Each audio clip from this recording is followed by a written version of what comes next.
Hello guys, welcome to my new video. তো অনেক দিন ধরে আমি ভিডিও ছাড়ছি না, ছাড়িও না আমি অনেক দিন ধরে ভাই, কারণ আমি একটা জব করি, আমি সময়ও পাই না। তো আমারও খারাপ লাগে, আমার একটা ছোট্ট একটা চ্যানেল, আমি ভাবি এটাকে গ্রো করব, কিন্তু রেগুলারিটির জন্য আমি ভিডিও ছাড়তে পারছি না। ভুলটা আমার। তো আমি ট্রাই করছি আস্তে আস্তে ভিডিও ছাড়ার। তো অনেক দিন ধরে ও বলছে ঘুরতে যাবে ঘুরতে যাবে। তো আমাদের আগরতলাতে একটা প্রতি বছরই হয় এক্সপো মেলা। তো এবারও শুরু হয়েছে। তো প্রতি বছরই এটা আসে, কোনো বছর বাদ যায় না। তো ও বলছে চল আজকে এক্সপো মেলাতে যাই, আমি বলি চল। তো আজকে সানডে ছিল, আমি অফিস থেকে বেরিয়ে ওকে নিয়ে এক্সপো মেলাতে গেলাম। ভাই গিয়ে দেখলাম ভিড় কাকে বলে।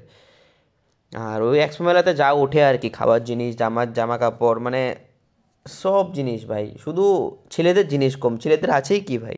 আর ভাই এই মেলাটা মেয়েদের ঘোরাঘুরি করার জন্য বেস্ট, কি নেই বলো, মেয়েদের কানের থেকে শুরু করে চুড়িদার থেকে শুরু করে ভাই সব আছে।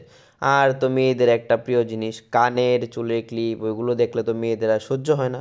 তো যাই হোক, ওখান থেকে আমরা ঘুরলাম ভালো মতো, ঘুরে ওইখান থেকে বেরিয়ে গেলাম। তো ও বলছে নাকি চা খাবে। তো ওখান থেকে চা খেলাম আমি আর ও মিলে। তো চা খেয়ে রাত 9টা বেজে গেছে, তো আমি বললাম চল তোকে বাড়ি দিয়ে আসি। তো ওকে বাড়ি দিয়ে চলে গেলাম, টাটা, দেখা হবে নেক্সট ভিডিওতে, বাই বাই, লাভ ইউ।